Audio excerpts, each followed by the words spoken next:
Tradition 11. Each partner best conveys his or her beliefs and philosophy by attraction rather than promotion.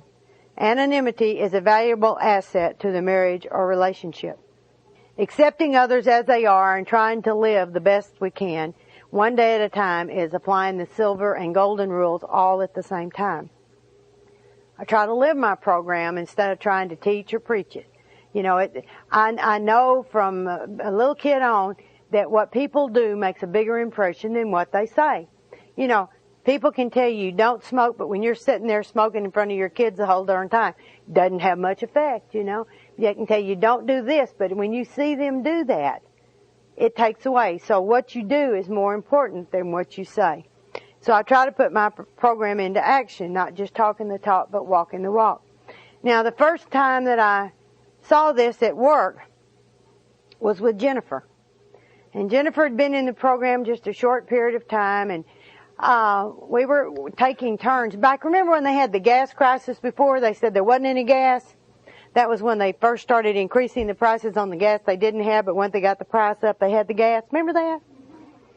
Well, we were going to meetings all over the county, and so we were carpooling. And it was Jennifer's turn to take us to the meeting that night. And she called me and she said, the weather says that we're probably going to have a sleet tonight. And she said, you know, I don't have any insurance. And I said, that's all right, honey. I've asked God, and He's going with us. You don't have to worry about it. And she said she got off the phone and went, whoopee-doo, you know. And so we went on to the meeting, and sure enough, when we came out of the meeting that night, there was a real shield of ice on the roads. And we were at the old 120 half group, so we had to go over to the 630 to the interstate there to get on. And there's a big overpass there right after you get on. And as we came up to the top of the overpass, all the cars below us were just going every which way. You saw lights going every way. And so she did the normal thing, panicked, slamming on the brakes. Now we are joining the cars in this nice spiral, you know, and I said to her, Jennifer, turn in the direction of your slide. And I didn't yell it. I said it really calm. But she was scared, and it wasn't registering. And so I told her again, turn in the direction of your slide.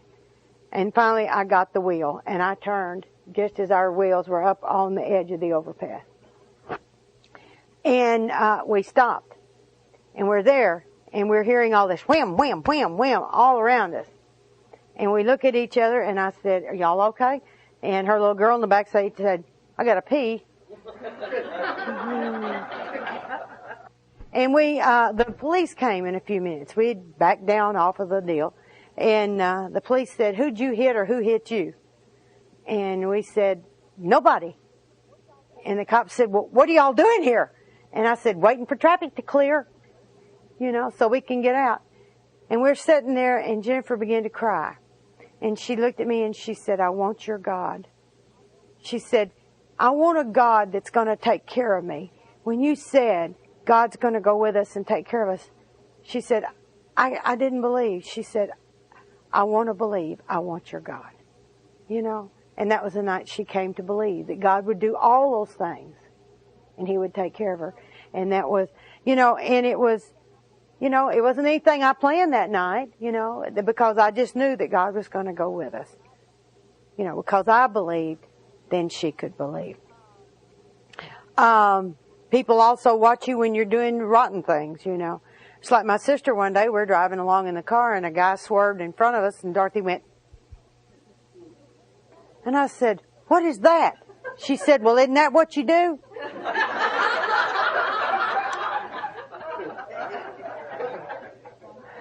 See, you can show them the wrong thing to do too, you know. That was something she'd learned from me.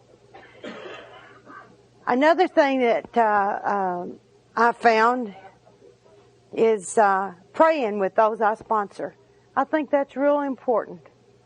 You know, when people I love or people I'm sponsoring or having problems or whatever, I believe in praying together with them. And so many times, a lot of times they'll call and they're hurting and I'll say, just close your eyes now and let's get together and let's just pray together. You know, because wherever two or more are joined, there you are. You know, when the God in me touches the God in you, that makes a really strong bond. And I've noticed that we pass that on too. You know, that's the thing. It was all passed on. Passed on by my sponsor to me, and now I try to pass it on to those I sponsor. I don't try to promote the program. I was an evangelist for a while, especially in the beginning.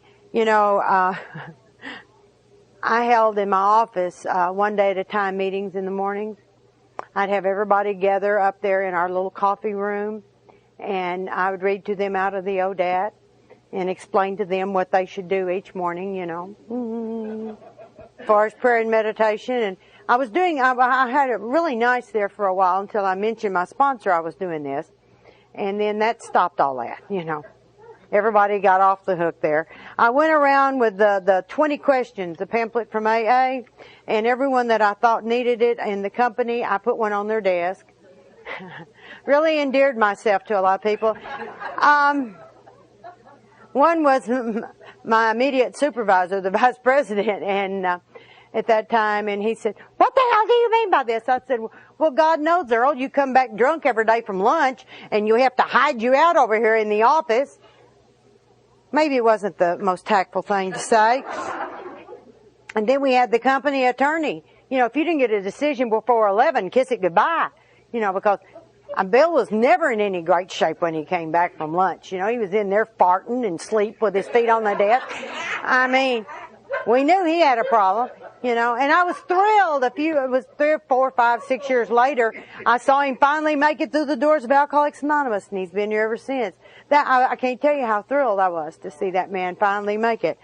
I hope Earl made it somewhere. But he didn't make it here. But it's been a real journey in that I did all the things wrong. So that's what I'm telling you. You know, I've tried all these things and I have done it wrong. You know, that's like the anonymity, you know. I blew Jennifer's anonymity really big one time. Didn't even know I was doing it at the time. You know how we are. We're so dingy. And all I did was I saw her husband and I said, "Tell Jennifer we missed her at the meeting last night." Sounds harmless, doesn't it? It says, "Don't tell who you see here." Well, I told who I didn't see there. You know, but that sort of works too, because he knew he saw Jennifer and she said she was leaving for the meeting. And when he got back home, Jennifer was in bed. She didn't say she didn't go to the meeting. Wonder where Jennifer was. He went out and got drunk thinking about that. You know, well, he got drunk on the weekends anyway back then. But it's still, you know, it gave her, she had to hassle with all of that. And the bottom line was a neighbor's husband had died. And she went down to be with the neighbors, never made it to the meeting. Didn't have a chance to tell him. It was one of those little simple, harmless so-called things, but it caused her grief. So I learned, don't say who's not at the meeting either. You know, you don't say who's there, don't say who's not there. And I always get tickled because when I would meet people in the mall or something with my sister and she would say to me, "Is that one of your people?" I'd say, "I don't know. I couldn't tell you if it was." You know, because it's not mine. It's yours to break. I mean, not mine. And that's another thing. I don't like people breaking my anonymity. And boy, did my sister do it one time really big. And it was so embarrassing. I was in Jackson Hole, Wyoming. It's when we was on our cross-country trip. And all Dorothy knows is I travel a lot. She knows I go to the meetings. She's been to a few Al-Anon meetings. It's not for her, you know. She doesn't have a problem. Maybe she'd go now. She may not remember she doesn't have a problem. Oh, well. Let it go. Let it go. Anyhow, maybe the repetition would be good, you know. But anyway, we're there, and we're at a little convenience store. And I had on my necklace with my Al-Anon logo. And so as I'm checking out, the girl goes, "You're a friend of Lois?" And I said, "Yes, I'm a friend of Lois." And I said, "I'm Mary Pearl. Nice to meet you." And this little girl gave me her name. And my sister says, "Do you know who she is?" And I went, "Dorothy?" And she says, "This is the MERP." And the little girl goes, Dorothy says, "World famous speaker." Oh, geez. I said, "Go to the car." And we talked all the way to Idaho about that. And by the time we got to Vancouver, Dorothy went with me to a meeting. And the meeting, thank God, was on acceptance. I needed one really bad at that moment in time. And we got up there, and they had you sign a little book, and they said the topic was going to be on acceptance. And so if you wanted to share on acceptance, put a little check by your name. I wanted to listen. And so I'm there, and I did not check my name, and I just wrote down, Mary, visitor. Dorothy went with me. She didn't want to stay in a hotel by herself. Sister of visitor.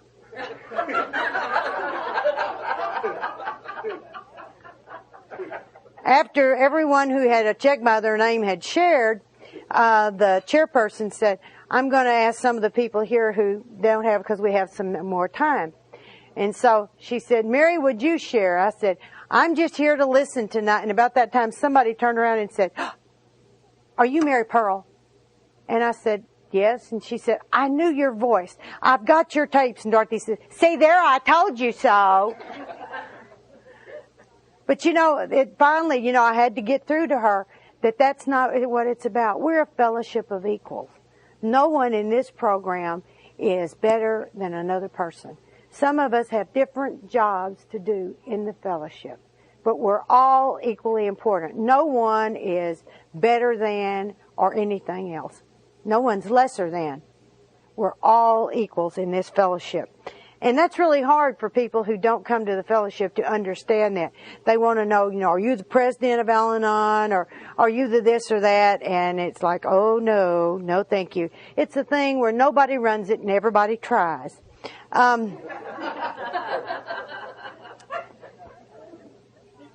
Another thing, JD and I did our bit trying to do marriage counseling.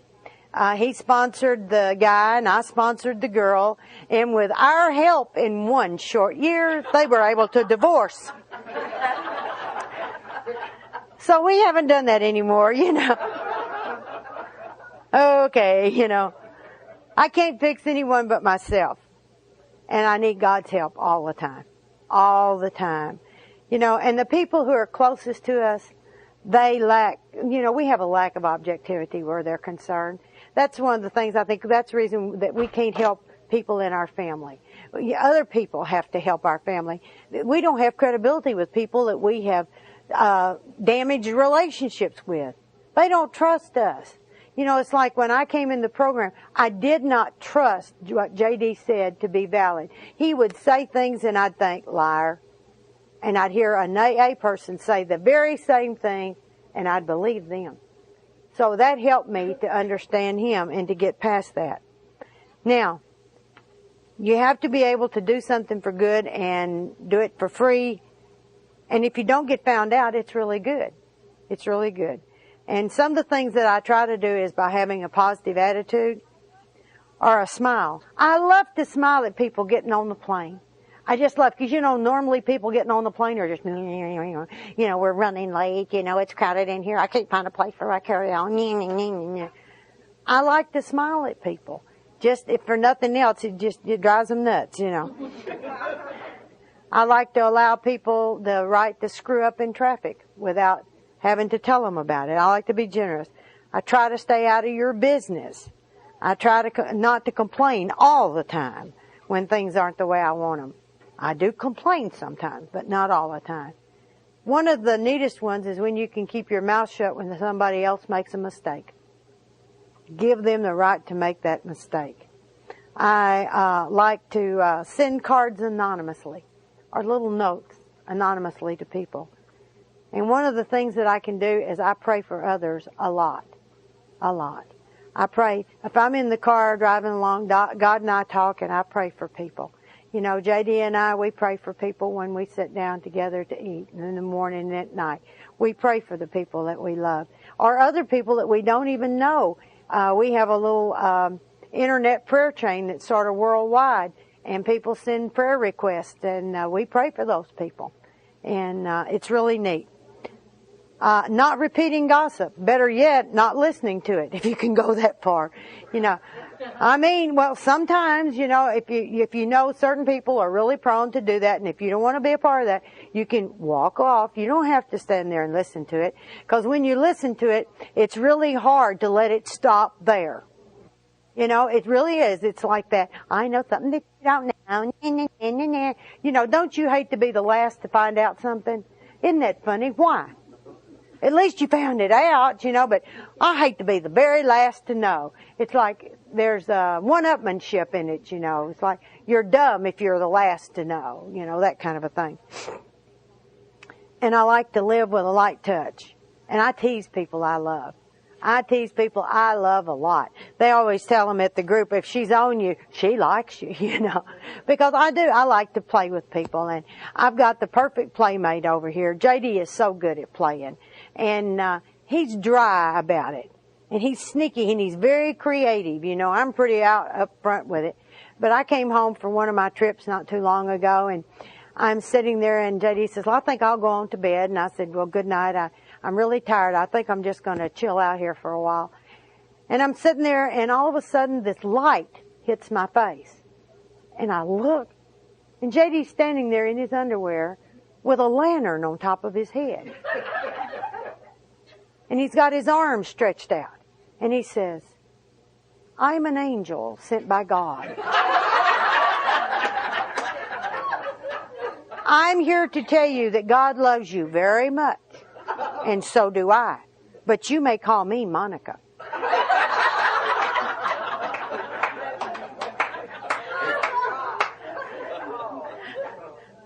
Crazy man. A crazy man. And then like on his yard sculpture that he does, I was fixing supper one night and the dogs were ripping through the house, and all of a sudden JD came running from the bathroom without a stitch on. And he screams, there's an armadillo in the backyard, and he's down locking the pet door so the dogs can't get out.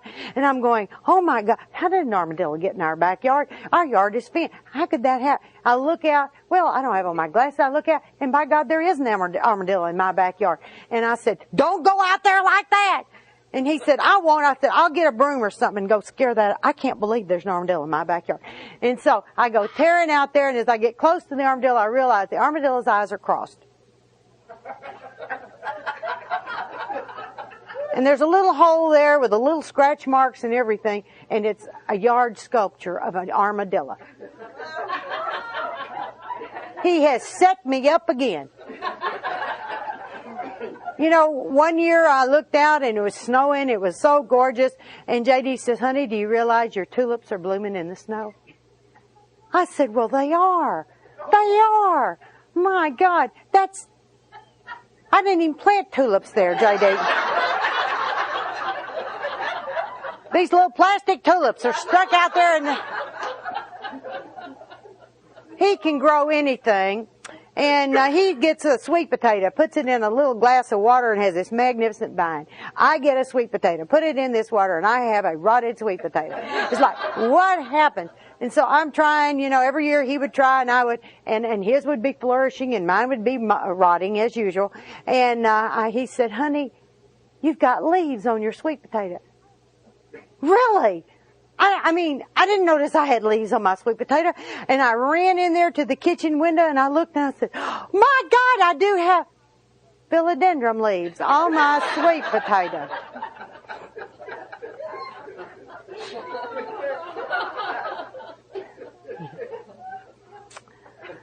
Another thing I've learned over the years is to be honest about what's going on with me to the people. Like when I share with y'all, when I'm not in a good place, I'll tell you, I am not in a good place. I had the worst year of my life, the year 2000. I mean, it was. And I try not to have that program pride that says you can't tell them how bad it is because then they'll think the program doesn't work. That's crazy. The fact is the program's working. You're going to have hard times. You're going to have days you can't work it worth a shit, but the program works and you'll do it as soon as you can. I think it's real important. There's times like when I got to the point, it's like, why pray? Why bother? My life is just down the toilet. But what did I ask other people? Pray for me till I can again. Pray for me until I can get back where I need to be. And I believe in the prayers and carrying people with the prayers. Because I think if I hadn't had the prayers, I couldn't have made it last year. We all have these hard times that we have to go through. And I like doing things just because they're the right thing to do. It makes me feel good to do it. Tradition 12. Selflessness is the spiritual foundation of our way of life as marriage partners or friends. ever reminding us to place principles above personalities. And the principle is unselfishness. The greatest gift we have is to be of service to one another. And you can't do that and be selfish at the same time. There's no room for pride, selfishness, arrogance, managing, controlling, or whatever in our new way of life. We learn to place principles above personalities. It doesn't matter. You know, it's like don't discount a message because you don't like the messenger. Some of the people I have not liked the most have given me, usually I don't like who brings me the message that I need to hear. You know, that it's like, oh, that hurt. I don't want to hear that. There was a man that came from New York, from Albany, and he was a member of Alcoholics Anonymous, and I went to this open AA meeting, and Ed was always there, and he had that, you know, that real annoying New York accent, the one that was like that. And I know Betty's loving this. She's sticking her toe out at me. But all he would do is every meeting he would tell us how much more wonderful it was up in New York and how he liked it better in New York than he did down in Arkansas. And he would just keep going on and on and on.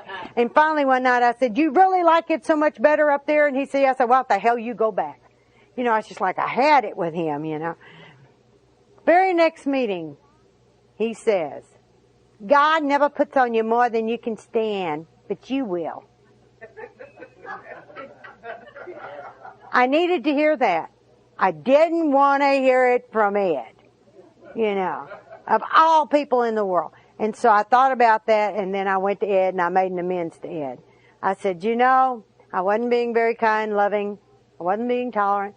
And I said, you can't help being who you are. I can't help being who I am. But you really helped me, and I want you to know that. And I'm going to pay attention to what you say now. Because it seemed like to me, all he had talked about was back up in the jungle, up there in Albany.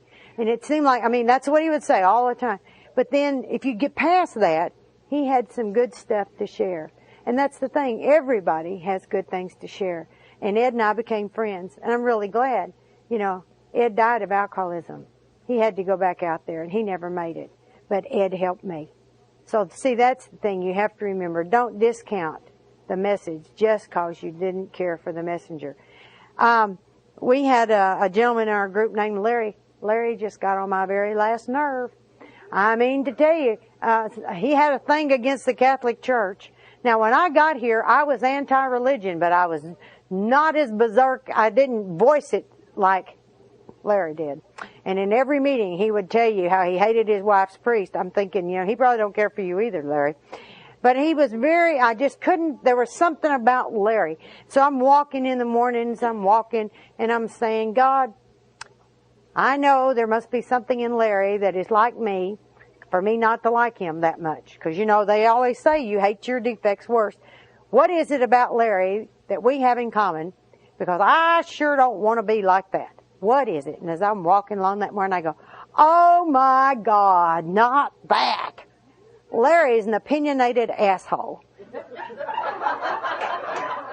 I have found our commonality here, you know. You know? And so, you know, that changed my attitude about Larry. Larry didn't drive me nuts so much anymore. I could get in there and I could even listen to what Larry said. Larry was another one that left the fellowship. Unfortunately, Larry had polio as a child. And to try to get his mobility, he was a swimmer. And he was a master swimmer. He swam like 5, 6, 7 miles every morning. But Larry was diabetic, and Larry would not manage his diabetes. I mean, it got to the point, we'd seen him go into so many diabetic comas that we were all holding hands one night doing the Lord's Prayer, and we saw Larry going, we just finished the prayer. You know, he was on a first-name basis with the ambulance people all the time because he just would not. It was amazing. The judge took his driver's license away for so many wrecks for going into diabetic comas in, you know, the car, this kind of thing. And Larry went swimming one morning and they found him in the bottom of the pool. He had, one more time, not taken care of his diabetes.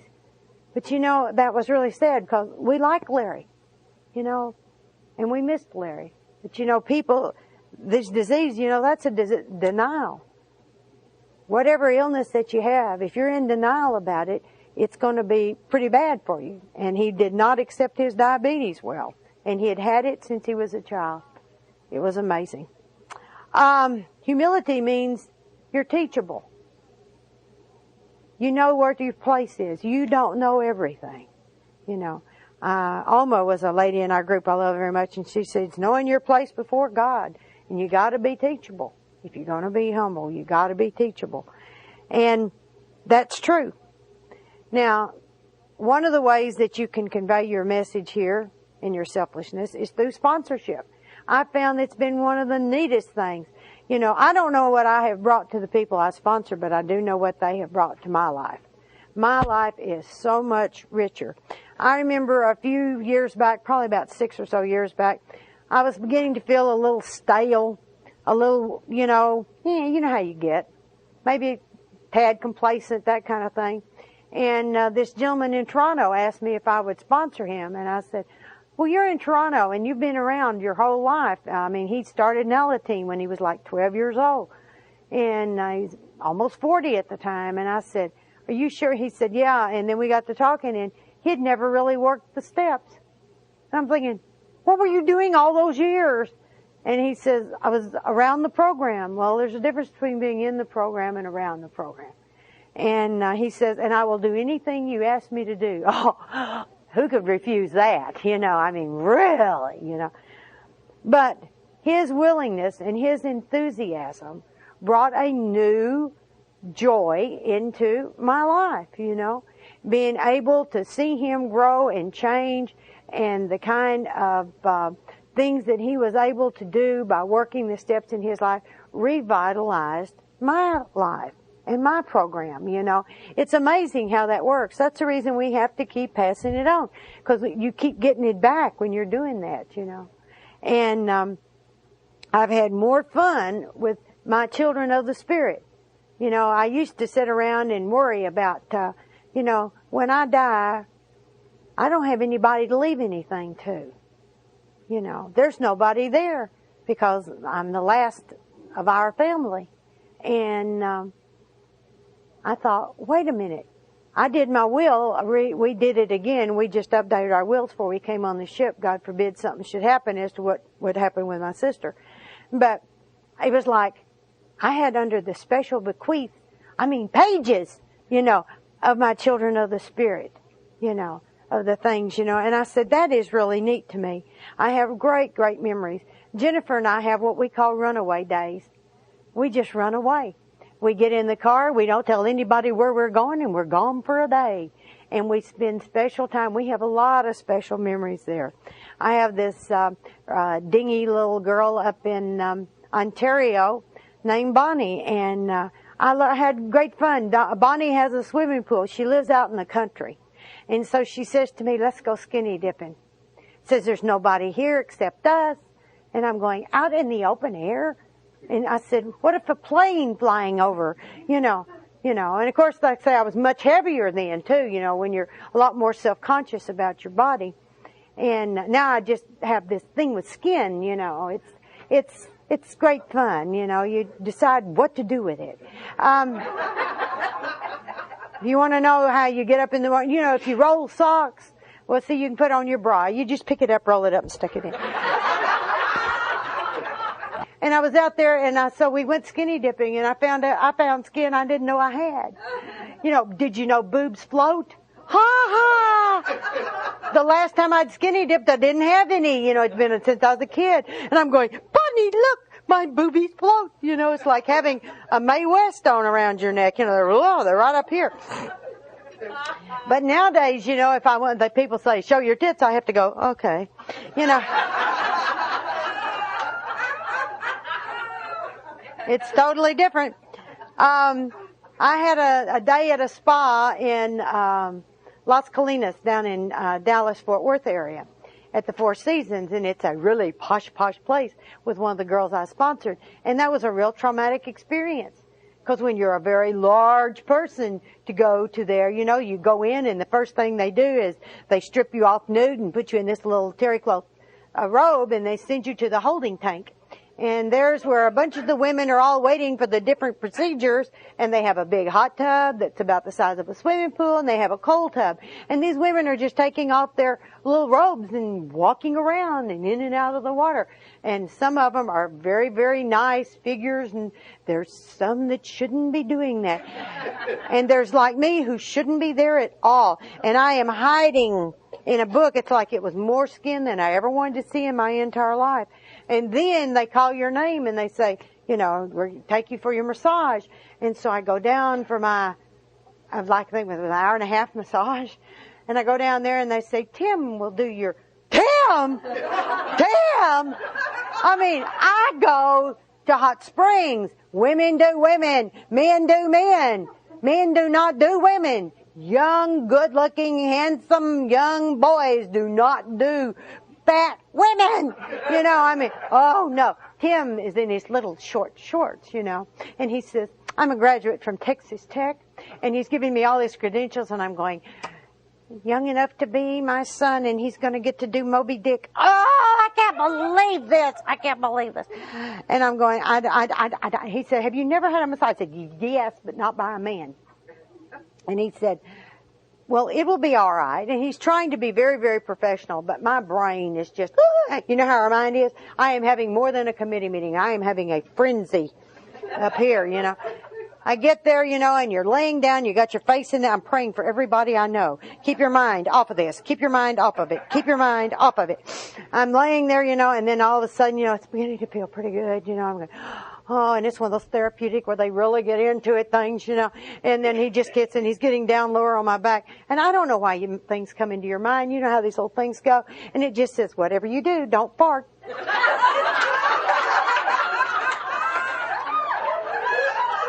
And it's like, ah! That was the scream heard in my head. And he said, you got real tense again. I thought, no shit, Oh, I couldn't wait for that to be over. It was the longest hour and a half of my life. I really did. I was so uncomfortable. I really didn't enjoy that. But then I went back to the holding tank. By now, I can do anything. And I got a facial and I got a manicure and all like that. And that was all great, That was great. But see, that was one of the things that when you are extremely overweight is very, very uncomfortable. Now, I'd hate to see them doing skin like this, but I would not feel as self-conscious about it. I would not be as self-conscious.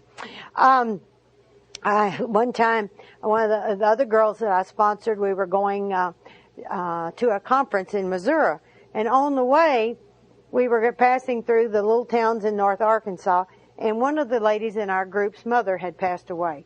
And she was from this little town. And I said, we could whip by and sign the book. And she said, why not?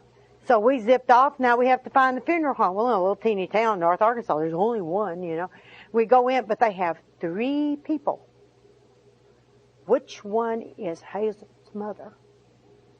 We don't know what the last name was, So we said, could we see all of them? So we can determine which one might look like Hazel. And we found one that we thought resembled Hazel more than the other 2. And we signed the book. Hazel was thrilled that we signed the book, But that's just some of the little crazy, the fun, the freedom that you have.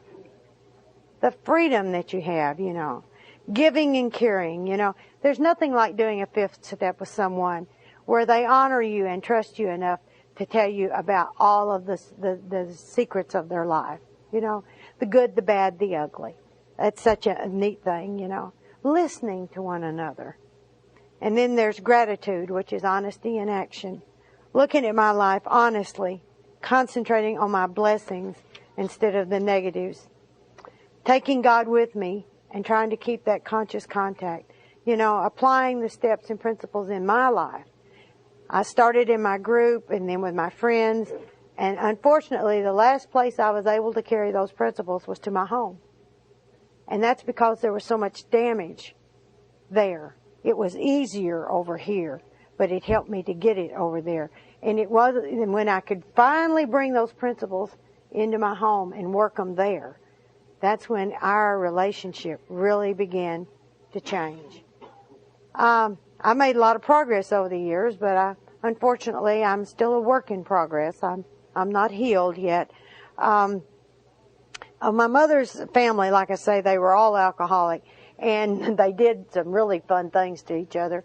Like, I had this one uncle, and we were all camping one night, and in the middle of the night, you heard a gun go off and a scream, and he had shot his big toe off. He thought it was a snake at the foot of the bed. I really loved him. He was so funny. He was shot in bed, actually, when he died. But he was there because he was with someone else's wife. But I love that drunk. He was more fun. He was so exciting. And then there was Uncle Ernie and Aunt Mary May. Now, Uncle Ernie and Mary May lived next door to one another, brother and sister. And they would do things to one another. She had been married many, many times, and he had not. And they took away his driver's license permanently. And so she had a new car, and she said, "Can I use your carport for my new car since you won't be driving anymore?" He said, "Well, if you'll take me where I want to go when I need to go." And so she agreed. Well, you know already this isn't going to work. They'll get drinking different times, whatever. And so she wouldn't take him when he wanted her to go. And so he evicted her from the carport, and she refused to move her car. So he took a gun and shot it. Well, this made her mad. And so she got even by doing things to him. And then he got even by burning a room off her house. And just happiness, And so then she got really mad, and she had him put in a sanitarium. He had TB off and on. And so she called and reported him that he wasn't doing what he was supposed to be doing. And so they put him in. When they put him in the sanitarium, took away his alcohol. He died. So now we're out at the cemetery. And it's sort of sad when you go to a funeral that the only people there are 3 or 4 people, just the immediate family, my mother and her sister and Dorothy and me, And I feel sorry for Ernie. Never did like Aunt Mary May too well. And Aunt Mary May, like I say, she had one husband in particular I really liked, and I always felt like she murdered him. And so she had this magnificent stone over his grave. You should have seen her the day of the funeral. It was one of those, she cussed him out every day of his life, and she was draped over the coffin, just a big scene. And the stones showed their last name, his name, born, died, and the date, and it says her name, born, and then the blank. And that you would bug her, so she had them take it off the grave because she didn't like looking at her own tombstone. And so for many, many years it was like that, but we're walking around waiting on them to bring the body that day, and Dorothy and I are, and I said, "Look, the stone's back on the grave. Not the little 3x5 card anymore." I said, "She's actually got the stone up. Wonder when that happens, And I said, "Oh, God." And so I had this little Sharpie pen in my purse, and I filled in her date. Just for fun. I said, "Ernie, this one's for you." See, I'm not well. You should have seen her reaction. Yeah.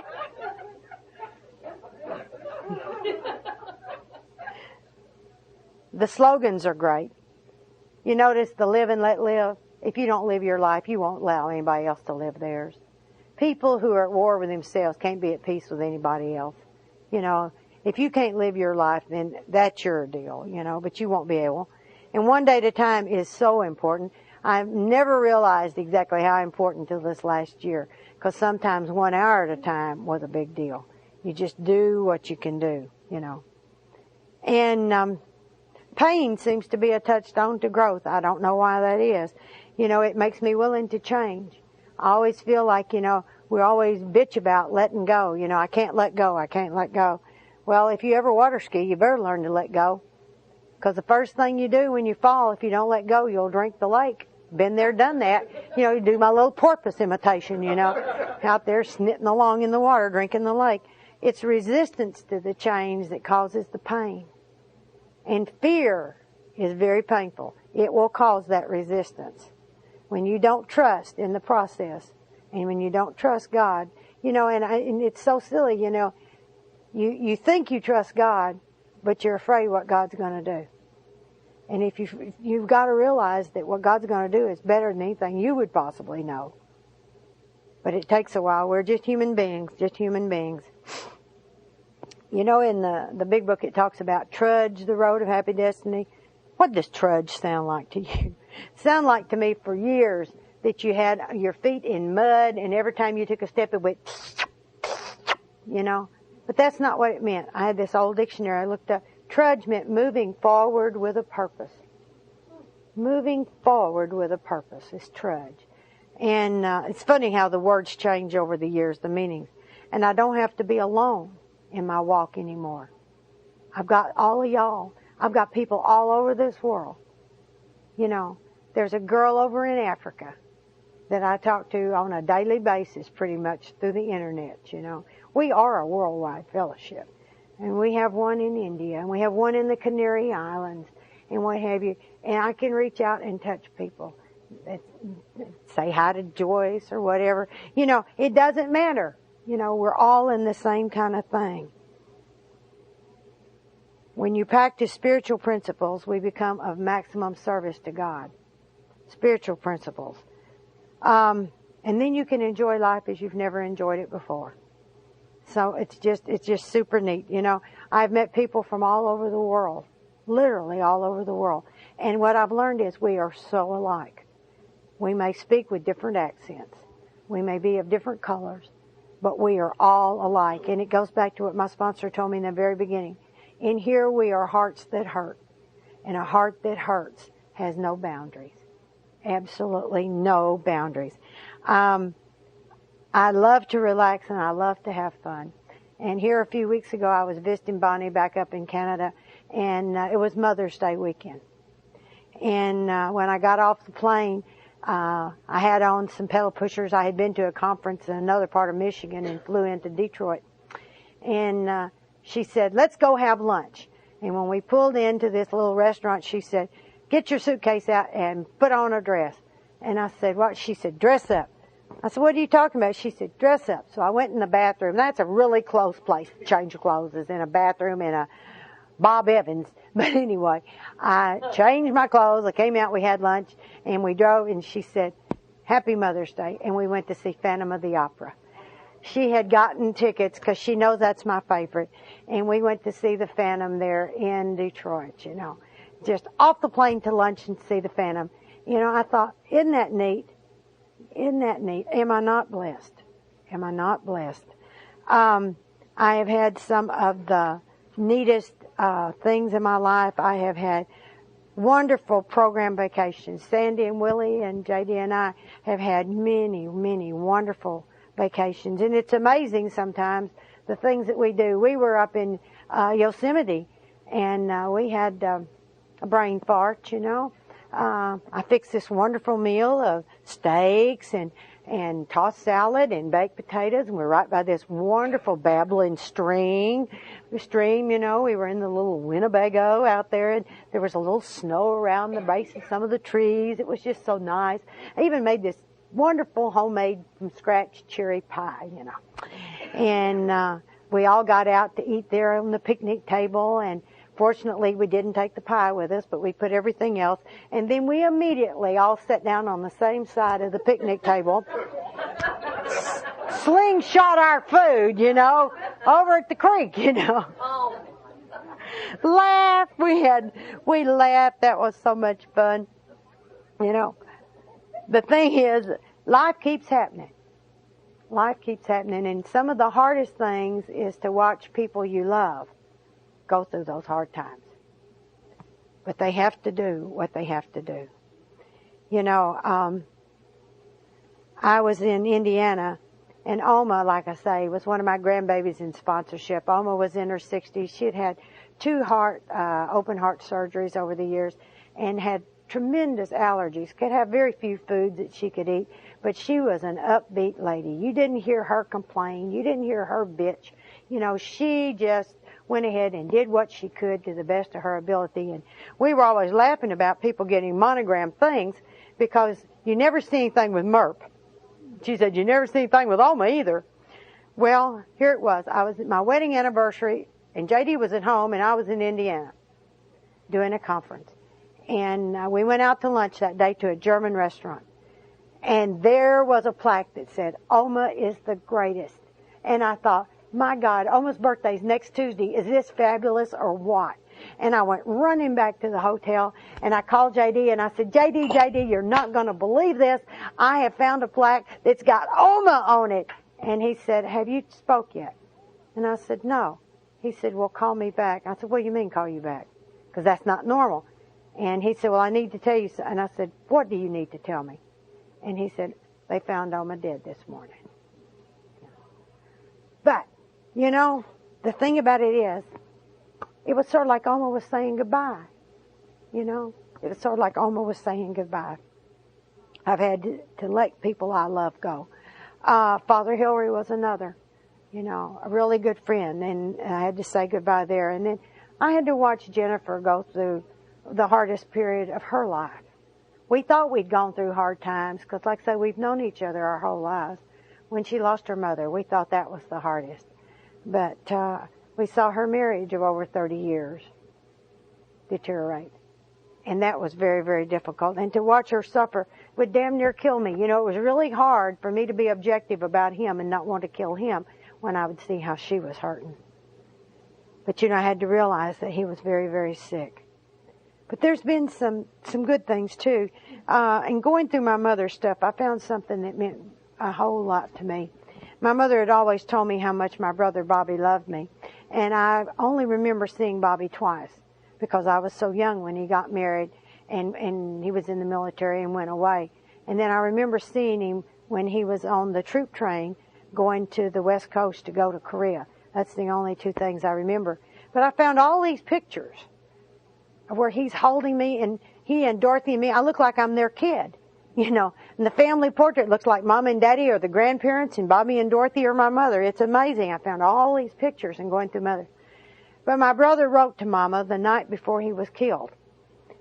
And when he wrote his letter, down at the very bottom, he said, please hug and kiss that sweet little Mary Pearl for me. You know? And there it was.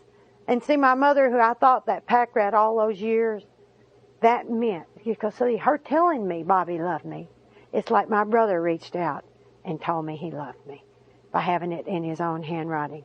Something very, very special. J.D. told me when he asked me to marry him, he said, would you come grow old with me? And I said, okay. And so, you know, I've had to say, what do we do now?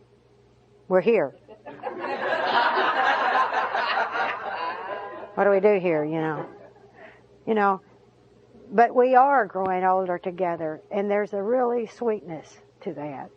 You know, I love him, and he's more special to me than he's ever been because he has been there. I mean, he just intuitively, he knows when that touch is needed or when that little hug is needed, and he's got a strength in him I didn't ever know was there. And I want to end with something that a friend of mine who's a priest told me. He said that he was over in India and stayed with Mother Teresa for a while. And he was debating whether or not to leave the priesthood. And he said, you know, Mother, he said, I want you to pray for me that I should have clarity on what to do about this deal. And she looked at him and she said, no, I will not pray that you shall have clarity. And he said, well, what do you mean? She said, I will pray that you should have faith.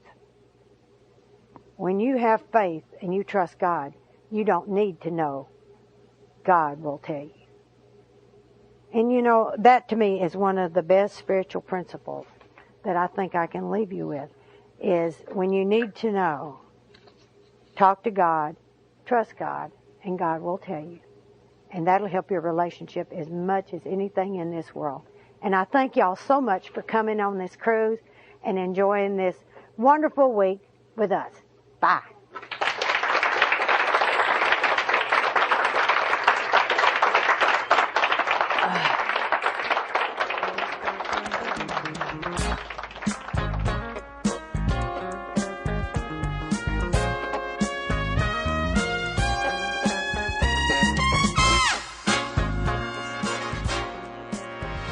We hope you've enjoyed this recording. To obtain additional copies, receive a free catalog of AA and Al-Anon talks, or to find out about our tape and CD of the Month Club, call Encore Audio Archives at 1-800-878-1308 or visit our website at www.12steptapes.com.